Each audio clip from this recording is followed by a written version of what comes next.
Papa. He'd finally come up. Gwynna turned, meeting his eyes with a smile. He waited on the incline beside the engine house. His hands cupped his mouth, then waved her toward him. Gwynna swept one last glance across the sea, then pulled herself up the short, steep hill. "Are you ready?" Papa asked when she reached him. His chin-length hair slid out from his tattered brown cap. The stubble growing on his jaw was darker than usual, made black by the dust and soot from the shaft. He squinted heavily, still adjusting to the bright sunshine, though the hesitation churning in his green eyes was evident.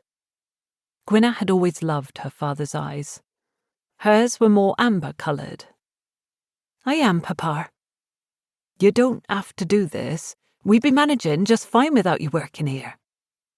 That wasn't true, and they both knew it. No matter the help she was to her mother at home, and no matter the odd work Gwynna had found in and around St. Just, mending clothing or helping with others' harvests, her family still struggled for money, as did most miners. She eased her arm through his and led the way to the upper cliff. "I know, Papa, and I know you want me safe. 'Tis time, though." Her gentle tone did nothing to raise his sunken shoulders. But then, they'd appeared such a way since June last. If her staying safe at home hadn't raised his spirits by now, it never would.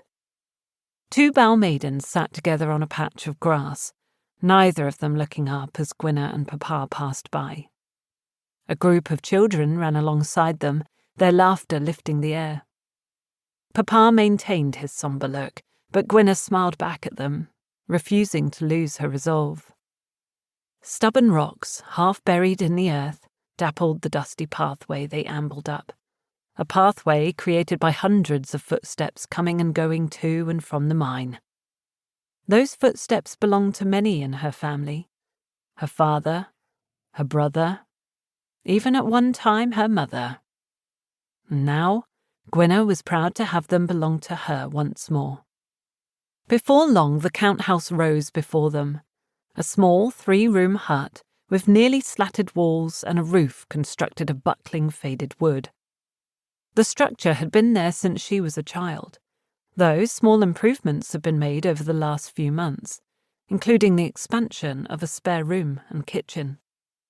Papa tapped on the door and a loud voice bade them enter. A resounding creak echoed as Papa opened the door, his boots thudding on the wooden floor.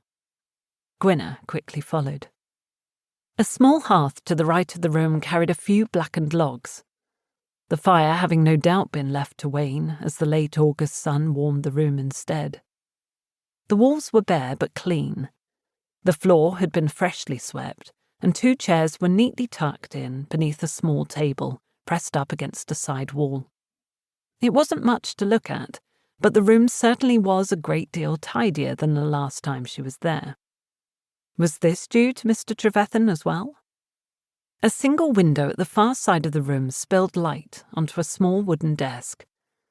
A gentleman sat behind it, leaning over a paper, scratching madly with his quill.